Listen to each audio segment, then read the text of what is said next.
Eno ira nyendo ko de usilete to hosun ko to drabo nyewa in ko de ko yobiton me de sa ko do fili papa kun de ka wa do mina no popo nyepo e ma intru menu ge mana pejo do kuno de kombo itronge asan ton je wa do fili ta me wa do de vieri ko viedo ko ya ton lo petron do ko ya ton edo ko ne bi de Thron do ndema kaso je ko video wa fi le de bie gan me kuku no wa fi me lo fon la so ba me lo wa fi me lo ma so ya o nde buwa no mo ro fi to gbo mi ta me ka de tion e ka ro taragbe gbo mi ta me we de yo o e wa je bliki ho me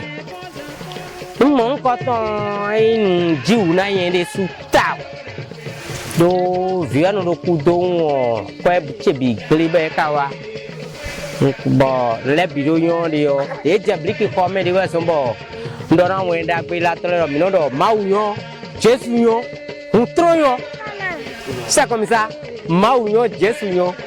Thron lo e yon e do bo mun le wa ze mun le o me de na se Thron bo do le to si ni se bo so nbe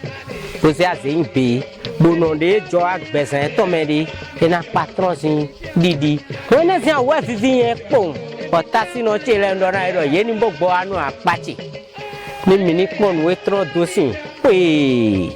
ene gori Thron do blo endi ne gbon ri o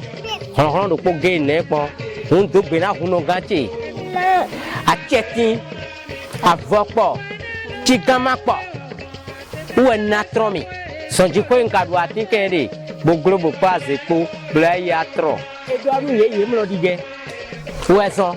e ma pe kware yin se to ere o ni aisu Thron lo a he klo bisi po mla ko de ani adu atinke po mo ko de o be to Kpéto me lo ni e tablo bo gbadu na we ni amasin e aro njire de Thron nte yoro fata no ko nja eja o kucha ko o dia so agbere we de me bini su Thron po